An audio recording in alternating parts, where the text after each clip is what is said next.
तो हमारी कहानी की शुरुआत होगी ओबितो वर्सेस मिनातो की फाइट से। हम देखते हैं कि ओबितो और मिनातो आपस में एक दूसरे को देख रहे होते हैं। वो इंतजार कर रहे होते हैं कि कब एक बंदा अपना पहला मूव चलता है। यहाँ पर ओबितो और मिनातो की सिचुएशन में जमीन आसमान का फर्क था। मिनातो का पूरा विलेज दाव पर लगा हुआ था। नाइन टेल विलेज पर अटैक कर रहा था। मिनातो का बेटा, मिनातो की वाइफ, दोनों की जान खतरे में थी, इसलिए पहला मूव मिनातो ही चलता है। मिनातो अपना कुनाई फेंकता है ओबितो की तरफ। ओबितो स्माइल करता है और बोलता है प्रेडिक्टेबल, और उसके बाद ओबितो भाग कर आता है मिनातो की तरफ। मिनातो भी उसकी तरफ फुल स्पीड से भाग रहा होता है। हम देखते हैं कि दोनों का आमना सामना होने ही वाला होता है। एग्जैक्टली लास्ट मोमेंट पर मिनातो अपनी फ्लाइंग राइजिन टेक्निक का यूज कर ओबितो के ऊपर आ जाता है और ऊपर से राशिंगान जनरेट कर 1 सेकंड में ही अच्छा खासा राशिंगान डायरेक्टली इम्पैक्ट करता है ओबितो की बॉडी पर। और ओबितो तैयार भी नहीं था, अपनी कामुई का यूज भी नहीं कर रहा था वो उस टाइम पर। राशिंगान डायरेक्टली ओबितो की बॉडी पर लैंड होता है, जिसकी वजह से ओबितो बहुत वीक पड़ जाता है। वो तो लास्ट मोमेंट पर ओबितो कामुई का यूज कर वहां से निकल जाता है, वरना ओबितो की जान भी जा सकती थी। ओबितो ने अपनी जान जैसे तैसे कर बचा ली, लेकिन अब उसकी फटकर 4 हो चुकी थी। अब उसे पता चल गया था कि आखिरकार मिनातो उसका सेंसे क्यों था, इसलिए वो वहां से भागने का ट्राई करता है, कामुई का यूज करता है, वहां से टेलीपोर्ट हो जाता है। और खुश था वो कि भले ही वो मिनातो को नहीं हरा पाया, लेकिन उसने पुनः तबाह कर दिया और मिनातो भी अब बहुत वीक हो जाएगा मेंटली एटलीस्ट। लेकिन उसके बावजूद देखता है कि मिनातो अचानक से उसके पीछे ही आ जाता है। मिनातो पीछे से उसकी गर्दन पर कुनाए रखता है और बोलता है सो प्रेडिक्टेबल, और उसकी गर्दन काट देता है तुरंत के तुरंत। मिनातो ने 0.1 सेकंड भी नहीं सोचा ओबितो को खत्म करने से पहले, क्योंकि उसे पता था कि अगर ओबितो को रियलाइज हो गया कि मिनातो उसके पीछे आ गया है तो वो काफी जल्दी कामुई का यूज कर बच जाएगा। लेकिन कामुई भी इस्तेमाल नहीं कर पाता ओबितो, और मिनातो ओबितो को जान से मार देता है। और फिर हमें पता लगता है कि एक्चुअली राशिंगान के साथ ओबितो की बॉडी पर मिनातो ने एक मार्क लगाया हुआ था, जिसकी वजह से वो तुरंत टेलीपोर्ट हो जाता है फ्लाइंग राइजिन का यूज कर ओबितो के पास, और इसी वजह से वो ओबितो को मार पाया यहाँ पर। बट मिनातो अभी भी रिलैक्स तो बिल्कुल नहीं हो सकता, बिकॉज उसके विलेज पर नाइन टेल अभी भी अटैक कर रहा है। नाइन टेल अभी भी अनलीश है, जिसकी वजह से मिनातो पहले ओबितो का चेहरा देखना चाहता था, आखिरकार कौन है जिसने अटैक किया उस पर। वो जैसे ही मास्क उतारता है ओबितो का, उसके पैरों के नीचे से जमीन खिसक जाती है। मिनातो वाज रियली सरप्राइज, क्योंकि ओबितो और कोई नहीं बल्कि उसी का फेवरेट स्टूडेंट था। मिनातो ने अभी अपने हाथों से अपने बेटे जैसे स्टूडेंट की जान ले ली, और वो स्टूडेंट अटैक करने आया था कोनोहा पर, जिसमें वो कुशीना को मारना चाहता था। ये सारी की सारी चीजें मिनातो के लिए काफी ज्यादा ओवरवेलमिंग थी। He was really shocked. उसके बाद हमें दिखाया जाता है एक टाइम स्किप।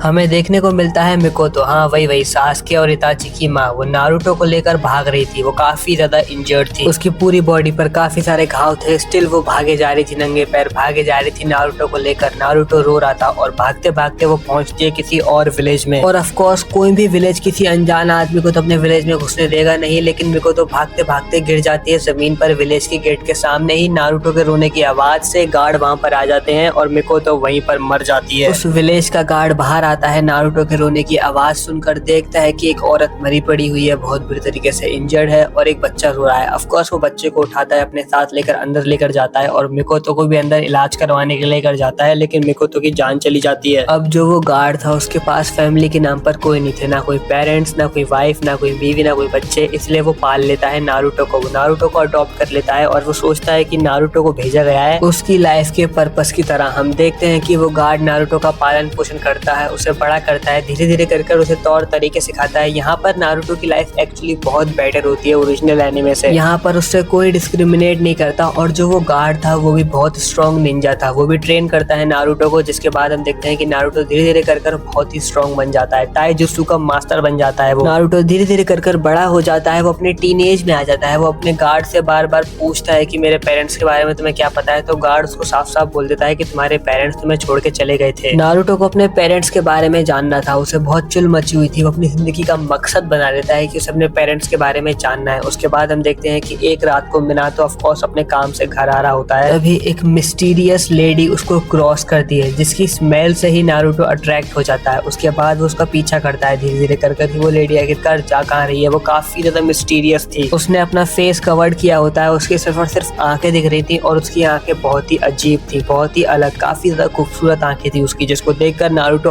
भी ज्यादा अट्रैक्ट हो जाता है। नारुतो उसका पीछा कर ही रहा होता है छुप छुप कर, तभी वो देखता है कि काफी सारे निंजास अचानक से आकर घेर लेते हैं उस लड़की को, जिसके बाद नारुतो तैयार होता है उसकी मदद करने के लिए, लेकिन वो लड़की अकेले भिड़ जाती है सभी के सभी निंजास से। वो सारे निंजास ट्रेंड निंजास थे, बच्चे नहीं थे, अडल्ट थे, लेकिन इस लड़की ने उन्हें बच्चों की तरह पेल दिया। नारुतो दूर से ये सब देख रहा होता है और अब उसे डर लगने लगता है उस लड़की से। वो सोचता है कि उसे यहाँ से निकलना चाहिए, लेकिन तभी उस लड़की का फेस रिवील हो जाता है फाइट के दौरान, और वो लड़की और कोई नहीं बल्कि हिनाता युगा थी। और हिनाता का चेहरा देखकर तो हमारा नारुतो एकदम फ्लैट हो जाता है, एकदम लट्टू हो जाता है उस पर। वैसे तो हिनाता बहुत स्ट्रांगली काफी अच्छी तरीके से फाइट कर रही थी उन निंजास से, लेकिन वो निंजास बार बार उठ रहे थे और अब हिनाता भी थकने लगी थी। हिनाता को वो लोग घेर लेते हैं और तभी वहाँ पर नारुतो आता है उसे बचाने के लिए। नारुतो सिर्फ और सिर्फ हिनाता को इम्प्रेस करना चाहता था। उसके बाद हम देखते हैं कि नारुतो फाइट करता है बाकी सभी निंजास से और बहुत पिटता है, लेकिन ऑफ कोर्स नारुतो उनको पीट भी रहा था और हिनाता इसी चीज का यूज कर वहाँ से भागने में कामयाब रहती है, जिसके बाद नारुतो उससे थोड़ा सा गुस्सा हो जाता है। एक तो नारुतो की उसने मदद करी और उसके बाद वो वहाँ से निकल गई बिना थैंक यू बोले उससे। नारुतो ने उसके लिए इतनी मार खाई, उसका कुछ भी फायदा नहीं हुआ। वो थक चुका था, वो हार चुका था, उसको बहुत पिटाई का सामना करना पड़ा। आखिरकार वो सभी के सभी निंजास को हरा कर जैसे तैसे कर अपने घर पहुंचता है, लेकिन घर पर उसका इंतजार कर रही थी हिनाता। नारुतो हिनाता पर चिल्लाता है और बोलता है कि एक तो मैंने तुम्हारी जान बचाई, तुम्हारे लिए मैंने इतनी पिटाई खाई और ऊपर से थैंक यू बोलने के बजाय तुम मेरे घर में घुसकर मेरे ही फैमिली मेंबर को मारने की धमकी दे रही हो मुझे। हिनाता बोलती है कि मैं इस विलेज में तुम्हारे लिए ही आई हूँ, जिसके बाद नारुतो बहुत कंफ्यूज होता है, लेकिन तभी बाकी सारे युगास वहाँ पे आ जाते हैं और उसके बाद हमें पता लगता है कि हिनाता अकेली नहीं है, बल्कि हिनाता अपनी पूरी की पूरी टोली के साथ आई थी। हिनाता अपनी पूरी की पूरी फैमिली के साथ आई थी, सारे के सारे युगास थे उसके साथ, और वो सब आए थे नारुतो के लिए, क्योंकि नारुतो मिनातो का बेटा है और उसकी जरूरत है अभी उन लोगों को। ऑफ कोर्स नारुतो को तो अपने पेरेंट्स के बारे में जानना ही था। जैसे युगास उसे बताते हैं कि तुम्हारे पेरेंट्स के बारे में हम तुम्हें सब कुछ बता देंगे, तो ऑफ कोर्स नारुतो बिना किसी दिक्कत के बैठ जाता है चुपचाप और सारी की सारी बात सुनने के लिए तैयार हो जाता है। उसके बाद हिनाता सुनाती है सालों पहले की कहानी नारुतो को। वो बताती है कि तुम्हारे पापा का नाम था मिनातो नामिकाजे, जो कि एक होकागे थे, 4th होकागे कोनोहा के। He was really strong, he was really brave, और वो काफी अच्छी फाइट करते थे और नारुतो एंजॉय कर रहा था भाई। ऑफ कोर्स अपने पेरेंट्स की बहादुरी के किस्से किसको पसंद नहीं आएंगे। उसके बाद वो सारी की सारी कहानी बताती है कि किस प्रकार मिनातो और कुशिना मेरे दोनों ने शादी करी। कुशिना वाज अ जिंजूरी की, और उस दिन जिस दिन नारुतो इस दुनिया में आया था उस दिन एक मास्क मैन ने अटैक किया था कोनोहा पर। मिनातो ने उस मास्क मैन से फाइट करी, उसे हरा दिया, और साथ में उसने जो 9 टेल अनलीश किया था उसको भी वापस सील कर दिया उसने नारुतो की मम्मी के अंदर ही, मतलब कुशिना के अंदर एक बार फिर से रीसील कर दिया उसने कुरामा को। सब कुछ सही था, सारे के सारे लोग खुशहाल थे। मिनातो की हालत बहुत खराब थी क्योंकि ऑफ कोर्स उसने काफी अच्छी फाइट करी है, लेकिन वो जिंदा था, जिसकी वजह से फुगाकू को थोड़े टाइम के लिए मिनातो बना देता है होकागे। एक्चुअली मिनातो और फुगाकू के बीच काफी अच्छी दोस्ती थी, दोनों एक दूसरे को बहुत मानते थे। फुगाकू हालांकि मानता था कि मिनातो अनडिजर्विंग है और उसे होकागे बनना है, और क्योंकि अटैकर की ट्रू आइडेंटिटी पता चल चुकी थी इसलिए कोई भी उचिहास पर सवाल नहीं उठाता था। इसलिए उचिहास का रिलेशन भी काफी अच्छा रहा विलेज के साथ। हम देखते हैं कि फुगाकू काफी अच्छे से विलेज को चलाता है। कुशिना वाज अलाइव, सब लोग खुश थे, लेकिन खुश नहीं था डांसो। रात का टाइम हो चुका था, मिनातो अभी भी हॉस्पिटल में था। फुगाकू से मिलने आया था। जो मिनातो के गार्ड थे वो फुगाकू को जाने देते हैं बिकॉज ऑफ कोर्स फुगाकू एक होकागे है और साथ में एक अच्छा दोस्त भी, लेकिन फुगाकू अटैक कर देता है उन दोनों गार्ड्स पर ही और उन दोनों को जान से मार देता है, जिसको देखकर मिनातो की आंख खुल जाती है। मिनातो आसपास देखता है कि आखिरकार चल क्या रहा है, लेकिन तभी वहाँ पर फुगाकू गायब हो जाता है और वो दोनों गार्ड्स वहाँ पर मरे पड़े रहते हैं। मिनातो वहाँ से तुरंत निकल जाता है और भागकर पहुँचता है होकागे ऑफिस। मिनातो को देखते हुए बाकी सारे लोग परेशान हो जाते हैं। ऑफ कोर्स मिनातो बीच रास्ते में भागकर जा रहा था होकागे ऑफिस और मिनातो की तबीयत अभी भी खराब थी, जिसकी वजह से लोग डर जाते हैं और उसका पीछा करते हैं। मिनातो होकागे ऑफिस पहुंचता है तो वो देखता है वहाँ पर हिरोशिन मरा पड़ा हुआ है और हिरोशिन को मारने वाला और कोई नहीं बल्कि फुगाकू उचिहा था, जिसको देखकर मिनातो भी शॉक हो जाता है। फुगाकू से बोलता है कि ये मैंने नहीं किया, ये मैंने नहीं किया, मैंने इसको नहीं मारा। उसके बाद मिनातो को याद आता है कि कुछ दिनों पहले ही फुगाकू ने कन्फेस किया था कि एक्चुअली मिनातो से और हिरोशिन से वो नफरत करता है और वो कुछ ऐसा करने जा रहा है जिसके बाद बहुत कुछ बुरा हो सकता है। लेकिन उसके बावजूद मिनातो बोलता है कि मुझे तुम पर भरोसा है और मैं तुम्हें फुल छूट देता हूँ, जब तक मैं 100% फिट नहीं हो जाता तुम होकागे हो, तुम्हें जो करना है करो। उसके बाद फुगाकू वहाँ पर रोने लगता है, लेकिन मिनातो उसे देखकर गुस्से में पागल हो जाता है और फुगाकू को जान से मार देता है। तभी हम देखते हैं कि एक और फुगाकू गलियों के बीच में से वहाँ से भाग रहा होता है और उसके बाद वो अपने असली रूप में आता है। वो और कोई नहीं बल्कि डांसो था। डांसो का प्लान था ये सब कुछ। फुगाकू कुछ दिनों पहले मिनातो के पास गया था और एक्चुअली वो डांसो को एक्सपोज करना चाहता था। वो जानता था कि डांसो कितना बुरे बुरे काम कर रहा है, लेकिन हिरोशिन ने हमेशा उस पर पर्दा डाला और मिनातो ने कभी उसकी केयर नहीं करी। इसलिए फुगाकू ने बोला था कि वो उन दोनों से नफरत करता है। बट डांजो हमेशा से उचिहास और विलेज के बीच में फूट पड़वाना चाहता था। ऑफ कोर्स वो फूट अब पड़ चुकी है। ऑफ कोर्स उन्होंने उचिहास के लीडर को मार दिया है। मिनातो ने मिसअंडरस्टैंडिंग में फुगाकू को मार दिया, जिसके बाद उचिहास उन पर भड़क जाते हैं। मिनातो 100% फिट नहीं था, लेकिन उसे फिर से होकागे बनना पड़ता है। कुशिना बहुत परेशान थी उसके लिए, और उसके बाद हमें पता लगता है कि डांजो मिनातो को एडवाइस करता है और बोलता है कि इताची और शिशुई दोनों के दोनों जिंदा हैं। जब तक दोनों के दोनों जिंदा हैं, उचिहास कभी हार नहीं सकते।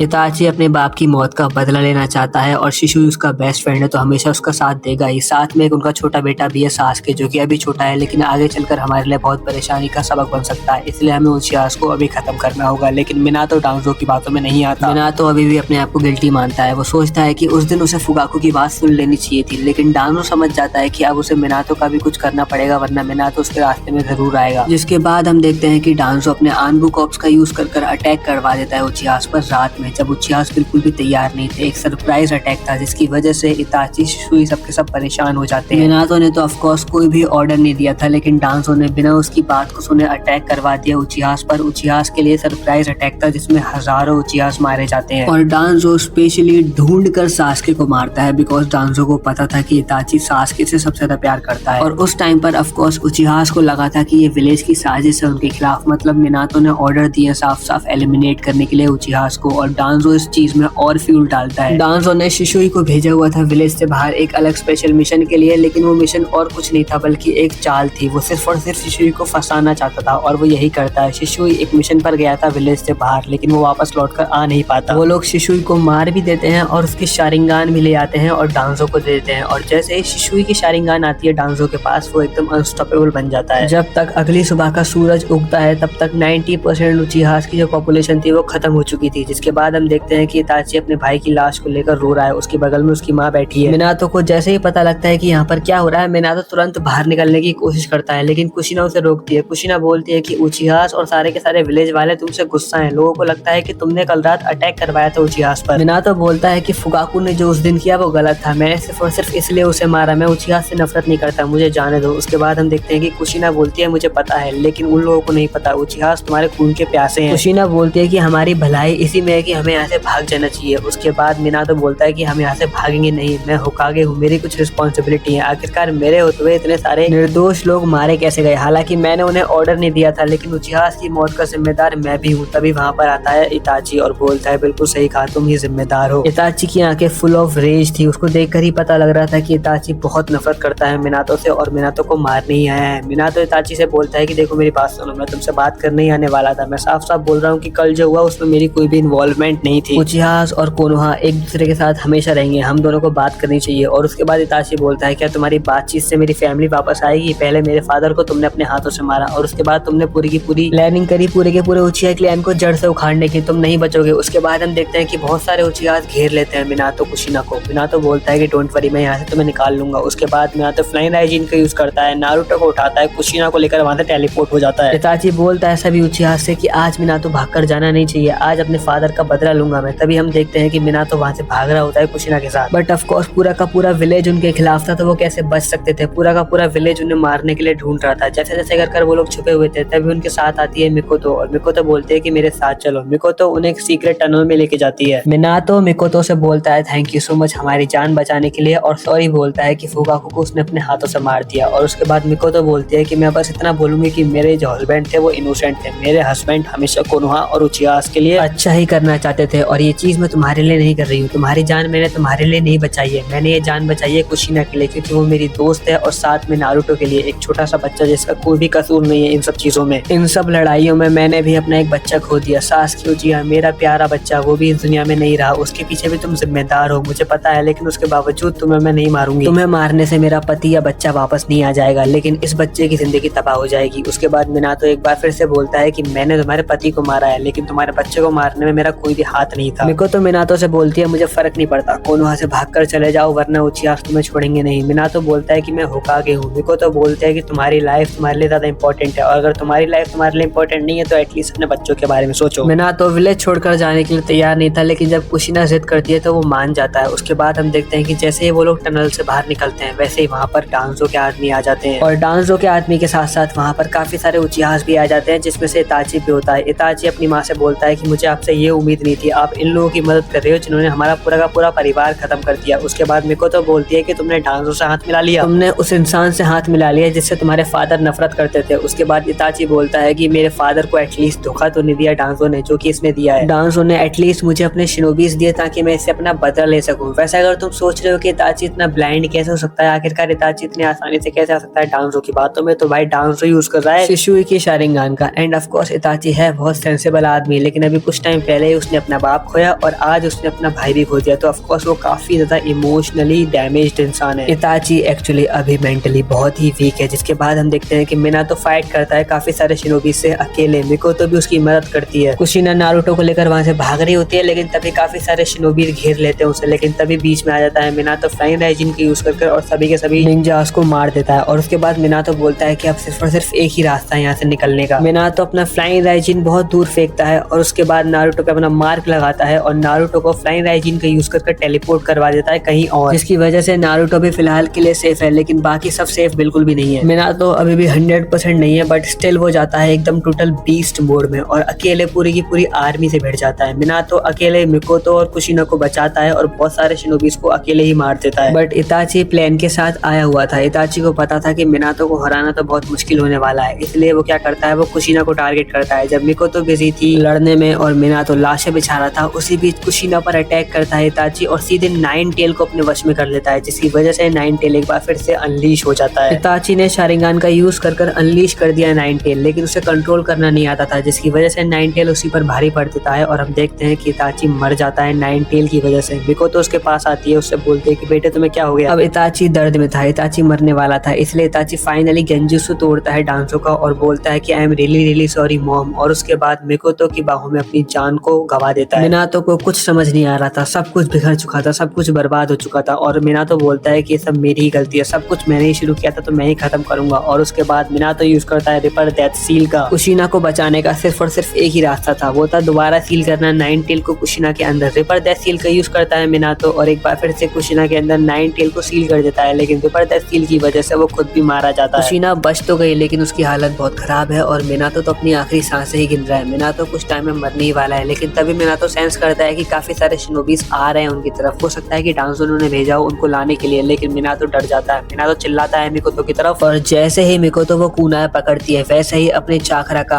आखिरी अंश यूज कर मिनातो मर जाता है, लेकिन फ्लाइंग राइजिन का यूज करवा देता है मिकोतो को और पहुंचा देता है डायरेक्ट नारुतो के पास। उसके आखिरी वर्ड्स थे कि मेरे बेटे का ख्याल रखना मिकोतो। उसके बाद हम आते हैं प्रेजेंट में। सारी की सारी कहानी बता रही थी हिनाता नारुतो को। हिनाता बोलती है कि उसके बाद डांजो बन गया था होकागे, डांजो लीडर बन चुका था। पूरे विलेज में सिर्फ और सिर्फ एक युगा क्लैन था जिसने विरोध किया डांजो का, लेकिन डांजो काफी अच्छे तरीके से भरोसा जीत चुका था सभी के सभी विलेज वालों का और डांजो ने वही करने की कोशिश करी युगास के साथ जो कि उसने उचियास के साथ करी थी, लेकिन युगास समझदार थे, वो तुरंत कोनोहा को छोड़ देते हैं बहुत ही जल्दी। तुम्हारी माँ कुशिना अभी भी जिंदा है और तुम्हारा इंतजार कर रही है वापस लौटने का। कुशिना एक जंजूरी की थी जिसकी वजह से डांजो को उसे जिंदा रखना था। कुशिना को जिंदा रखना डांजो की मजबूरी थी, लेकिन कुशिना जिंदा है सिर्फ और सिर्फ तुम्हारे लिए, वो तुम्हारा इंतजार कर रही है। उसके बाद गार्ड बोलता है नारुतो से कि ये सही कह रही है, मैंने भी तुम्हें एक लड़की के हाथों से उठाया था, शायद वो मिकोतो ही थी। इसके बाद ऑफ कोर्स नारुतो का खून खोल जाता है और नारुतो कसम खाता है कि डांजो को अपने हाथों से मारेगा और अपने पेरेंट्स का बदला लेगा, लेकिन उसका बदला हमें देखने को मिलेगा नेक्स्ट पार्ट में। कहानी बहुत इंटरेस्टिंग होने वाली है। नारुतो फाइनली अपना बदला लेने वाला है। क्या वो अपना बदला ले पाएगा और बदला लेगा कैसे? आखिरकार ककाशी जिराया जैसे लोग कहाँ पर? अभी तो ये सिर्फ और सिर्फ पार्ट 1 है, पार्ट 2 तो अभी आएगा। काफी क्रेजी बैटल्स आपको देखने को मिलेंगी, काफी सारी मिस्ट्रीज से पर्दा उठेगा और हाँ चिंता मत करो, इसका पार्ट 2 मैं बहुत जल्दी लाऊंगा। और जिन लोगों को भी इंतजार है what if Naruto was dark God के पार्ट 2 का, तो चिंता मत करो, वो कल आने वाला है, मतलब कल 12 बजे एग्जैक्टली तुम्हें मिल जाएगा। उसमें बहुत मेहनत लगी थी और आपने काफी अच्छा रिस्पॉन्स दिया था, इसलिए उसका पार्ट 2 में काफी यूनिकली बना रहा हूँ, काफी अच्छे तरीके से बना रहा हूँ, उसको काफी अच्छा एंड देना चाहता हूँ, इसलिए इतना टाइम लग रहा है। और इसका पार्ट 2 भी जल्द ही आ जाएगा, चिंता मत करो। जो स्टोरी मैंने स्टार्ट करी है उसे खत्म भी मैं ही करूंगा। चलो मिलता हूँ आपसे अगली वीडियो में, तब तक के लिए लव यू, ऐसे ही प्यार बना रखें, सायोनारा, बाय बाय।